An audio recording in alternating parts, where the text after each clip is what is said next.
Hey, welcome to The Fix. We're doing something a little bit different today. We are in Ronan, Montana at Rocky Mountain Twist, the home of Montana brand tools. And we're here today to go through their manufacturing facility and talk to them a little bit. They make drill bits, screw bits, a ton of other stuff that we didn't realize is in almost every toolbox. They're gonna do a whole entire warehouse manufacturing floor tour for us and see the whole assembly line of these tools. And there's some stuff that comes out of here you didn't realize was designed and patented in Ronan, Montana. And some of it's all special.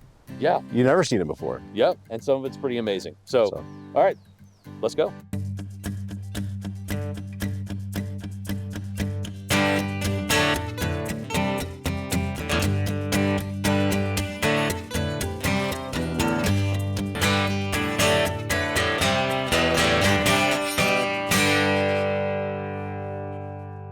Hey, so we are at Rocky Mountain Twist today, home of Montana brand tools. And we just finished going through a full manufacturing, packaging, shipping tour, Travis and I. And I'm here with Tracy. And I have to say, that was an amazing facility. And it was so cool. Like Travis and I were talking about how it felt like we were in a version of how it's made. And we went start to finish. How you guys make your drill bits, your screw bits, and you guys, that's just the Montana brand tool company. You guys also, as Rocky Mountain Twist, you guys do aerodynamic manufacturing where you're making tools for companies like Boeing. Tell us a little bit about the history of the company, what you guys are most proud of. We're just so impressed with the facility. Had such a great time just walking through and understanding a little bit better about how drill bits were made. That was fascinating. Sure. Well, back in the day, it was actually started by a local family came up with the idea. They wanted to provide jobs for the community, their family members, and others in the area. So that's how it all got started. And since then, it's just been kind of growing. Yeah, you employ about 250 people, right? In a community of what, 5,000 roughly? Yeah, if that? That's huge. Yeah.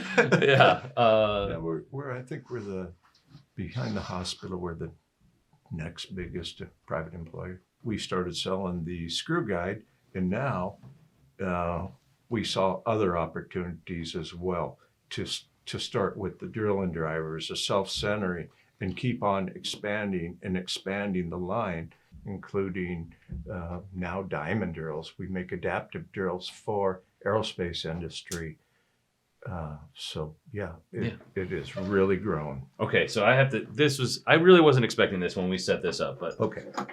I have used a product like this. I'm sure anybody that has used a tool has used a product like this before. We got our close-up camera, but it is your screw guide. Correct. What you didn't realize was that was patented here. Certainly was. This was your idea as a company, where it's you can put a screw much on. a staple in anyone's toolbox. It is, and if you don't know, these are magnetic, so it's going to hold your screw on there. You slide that guide down, and now it's going to hold your screw straight. I think one of the things that was really impressive today was at how many places along the way you guys insist on quality control so that everything is as perfect as you can make it. And Jake's our main man that's been here for 35 years, but he's got to validate that what they say they're writing down and what they're set up for in that very first drill bit is correct. Okay. If it's not, he gives it back to the operator. They can't start their machine until he says, you're good. They run one and then bring it in Yep, here? they'll do their setup part. I mean, we start the minute it comes in the door. Our quality team inspects our material, then it goes through a blanking or chopping process. It's inspected, gets heat treated, it's inspected, so all throughout the process. And then when the drill bit's finally done, it goes for a final quality inspection at the end. Drill bits, typically, even the ones that I think are straight, are tapered. They're smaller at the front end, at the point, than they are at the back, just ever so slightly. Because if not, they'll get stuck in the hole. The other thing that we got to see today was your diamond tipped process. So yes. The vacuum brazing process. explain a little bit about what that means. So I'm going to show you one of your to our close-up cam, that diamond tip, and those are actual diamonds, right? Those are a synthetic diamond. Okay. They are. They're diamonds, and we would use this for cutting mainly tile, concrete, things like that. Porcelain, you bet. You guys did a great video on your YouTube channel where you just did how many times you can use this without losing the cutting edge. Right. And you got to 170 some holes drilled through piece We of did, tile. indeed. You stopped counting. And, Right. I said that's enough. but the way that gets adhered onto a drill blank is a process called vacuum brazing. So the blank itself is the piece without the diamonds. And then we put diamonds on that, basically coating it with diamonds. And then we bake them on so that the braze sticks to the metal and to the diamonds and doesn't remove. So this furnace, if I were to open it up, literally there is a 24 by 24 by 18 space. Almost what you're looking at here. It'll hold one more. Yeah, it's not that much space inside that big thing. Right. The rest is all graphite and heating elements, but when they close the door, it literally, Graphite? this is graphite, yep. When you close the door on these, literally it pumps all the oxygen out of there. It's a negative atmospheric pressure at that point. Okay. And that's when it introduces all the heat. Basically, all of the air and oxygen is sucked out of the tank. The heat is cranked up, Yeah, way up. which makes the brazing attached to the tip, and then it's very quickly and instantly cooled down with nitrogen, so that you freeze it in place at the moment of the process. Right. Did I get that right? It cools it down. Yeah, nitrogen is 300 below zero, so it goes from pretty darn hot to pretty darn cold quickly. Yeah. I want to highlight a couple other things that I just found really cool. Not just the screw guide, which was patented here at Rocky Mountain Twist, but we have all probably used some version of this quick connect, where I click that up, I can remove my tips, I can turn them around, and I can pop them back on, and now they're staying in there. This quick connect technology was patented here as well. Correct. This is where this was come up with, Right. and that is a staple in most people's toolboxes. Yeah. Is the quick connect. That one is that specific tool is a self-centering drill and drive. Yes. So the other end. If so you're we'll hanging a highlight this. door hinge or something like that. I just happen to have a door hinge here. Beautiful. So what this is, I want to highlight this. This is really neat. It's Yeah, a since we're here. self-centering drill bit. So if I pull really hard on this, you can see the drill bit start to come out. But basically what this is, here's my hinge. If I am setting a hinge, and I want this, if you've ever done this without this, you'll know exactly what I'm talking about. You're going to mark in there with a pencil, and it's going to be all scribbly. Yeah. And you're going to try to figure out where the center is, and you're going to drill 3 holes, and they're not going to be anywhere near the center, and you're going to have your hinge plate up there, and you're going to put your screws in, and it's going to go that way. 10-4. What this does is when you press in, there's the screw, there's the drill bit, perfectly centers that hole right in the middle of those hinge holes. But then, what do? You need to screw the screw in. So, click, flip, click. There's your Phillips head. This is, I want to show, this is brilliant too. So you can see that these are locked in right here, these bits. And this is the same for one of your other bits. This is a countersink bit. You have these little Allen set screws here that set the bit in. Correct. Right? And I can change that out with the end of the drill bit. Yeah, we put it. You Convenient. put a little Allen head in there that perfectly fits the little Allen set screws. I have to be honest with you. I have seen this on other tools and had no idea what it was. No. But it's a little Allen key that you can use to change out your bits. And it works the same on your countersink. So we've all used these and snapped those off, right? Yep. We've snapped those bits off. I'm pretty sure all the ones I have at home have half drill bits in them. Okay. But here's my Allen key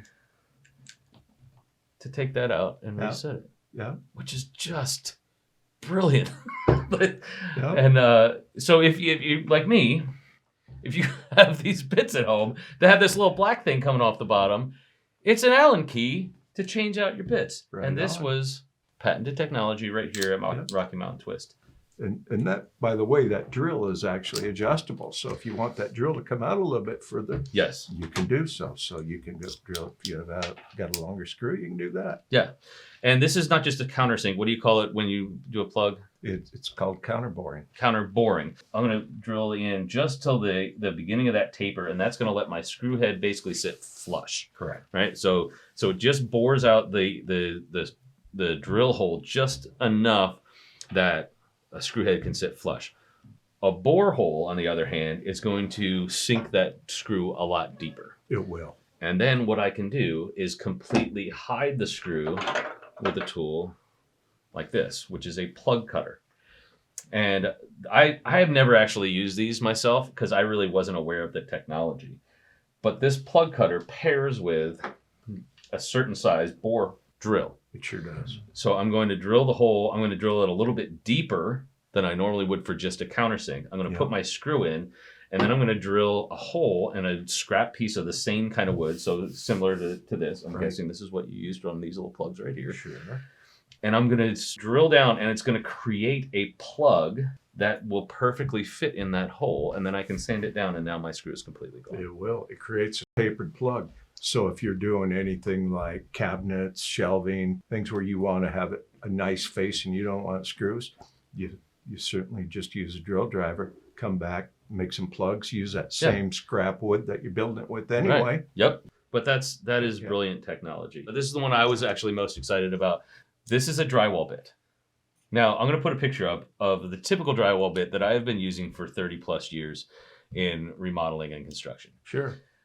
They cost maybe $1, and they get easily lost. And you all, if you've done drywall, you're familiar with the little the sound that it makes. But easily, it's really hard to fix a sideways or a crooked screw once you've started it in. This is the Montana brand tools version of the drywall bit, and I have to show you a couple of things. One, this is, what do you call this? That would be the sleeve. The sleeve. Yep.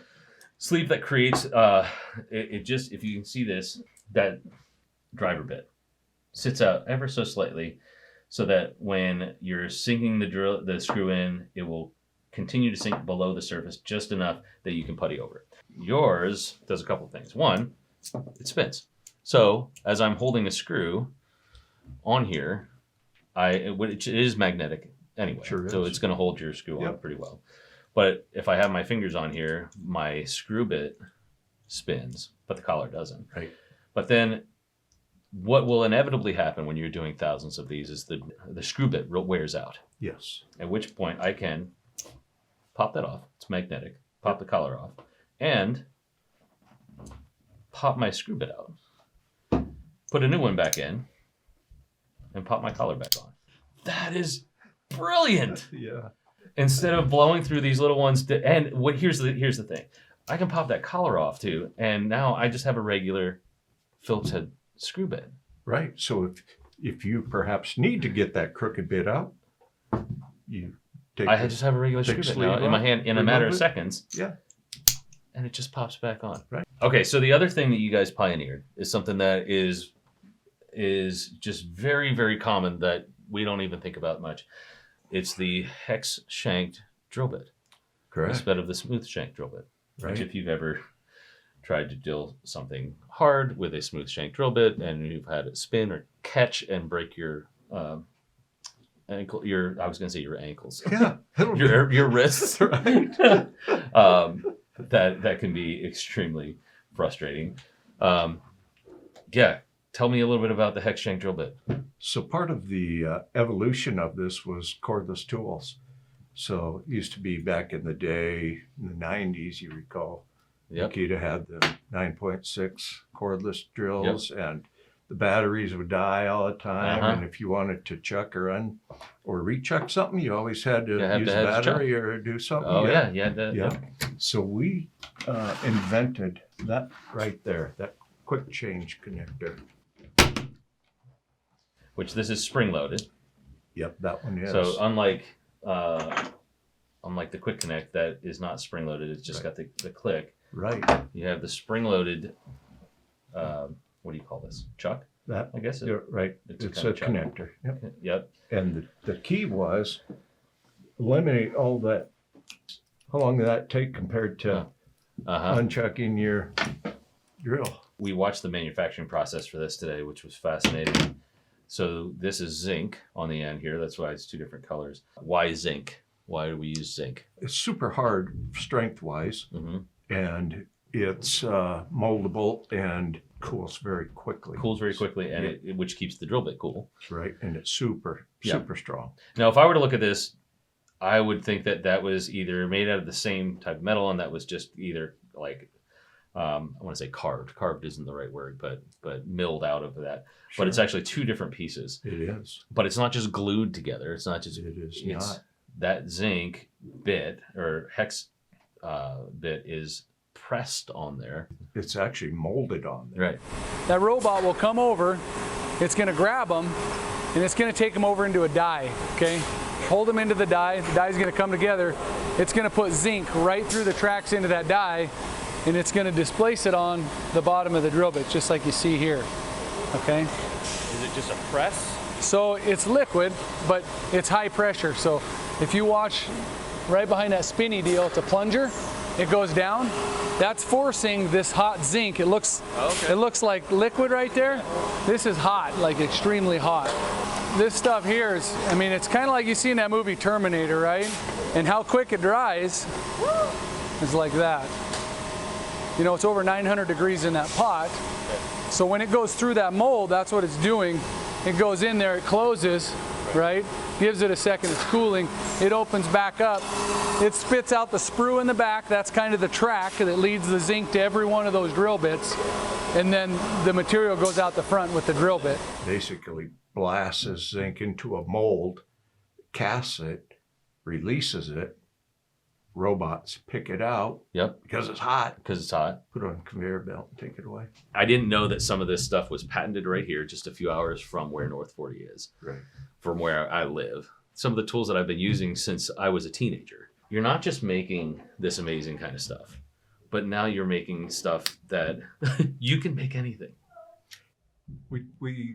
It's limited. After going through the tour, I feel like you could make anything. We're not making cars. But you are working with companies like Boeing and other aerospace companies to manufacture the tools that they need to create their airplanes, their engines, their motors, like things like that. We do a lot of custom manufacturing, custom drill bits. Trailer manufacturer wants to cut through a series of different materials all at once. Wants our help designing a drill bit that can do that. We're excited to be able to partner with you guys and sell your products in our stores. We'll link to all those products that we carry in the description of the video, and look forward to hanging out with you guys more. Thank you for showing us everything. I appreciate having you on. I appreciate being here. It was totally worth the drive. It's gorgeous here. You guys are doing some amazing things. So thanks. You bet. Glad to have you anytime.